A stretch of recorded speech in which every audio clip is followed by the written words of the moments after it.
Hai, nama saya Daim Muhammad Hamka. Dan saya Siti Khadijah Nabila binti Saini. Dia lebih kepada happy dan lega lah sebab penat gila kahwin ni. Tapi best.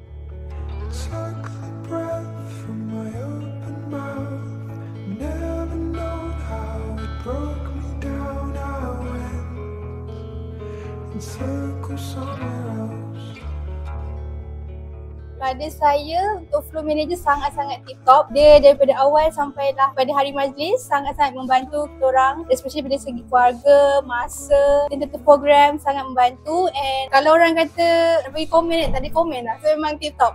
Lepas semua senang untuk komunikasi semua dan dia boleh sampai habis. Alhamdulillah tak ada apa-apa perkara yang tak ingin berlaku. Pada saya, punya flow pun cantik, teratur, tersusun, and team pun sangat membantu lah untuk kami nak potong kek, nak makan, nak bergambar, semuanya okey. And konsep yang sediakan oleh Rumah Jamil pun saya rasa sangat menepati cita rasa kami because nak simple and minimalis. So terjadilah dari ini.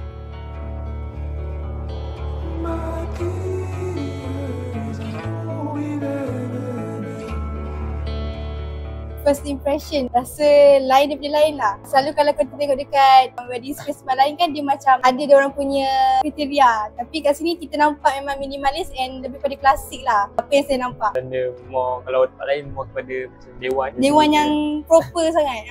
Kita kan nak macam enjoy kan macam tu. Servis daripada Rina so far saya rasa okey. Dia sangat kasih ingatkan kita orang lah. Kadang-kadang kita orang lupa kan apa yang nak kena bayar, apa yang nak kena point kan dah dekat majlis tu. So dia selalu remind dekat WhatsApp lah. So far okey kan? Ada komputer issue tak ada kan? So far okey je. Dekat dia alhamdulillah. Makanan jangan cakap. Dia tambah banyak kali. So pada lauk-lauk saya tengok semua majoriti keluarga makan pun boleh tahan habis. Mungkin sebab lapar, sedap. So okey lah. Kawan-kawan sangat komen untuk buat kat sini. So semua package A sampai Z semua ada lengkap. Saya rasa memang berpuas hati lah kalau korang tengah mencari orang kata tempat-tempat untuk korang buat wedding. Suggest untuk korang try Rumah Jamil lah sebab semuanya ada. Dan kalau korang tak tahu pun korang boleh tanya je. Diorang pun okey nak jawab. So okay, 11/10.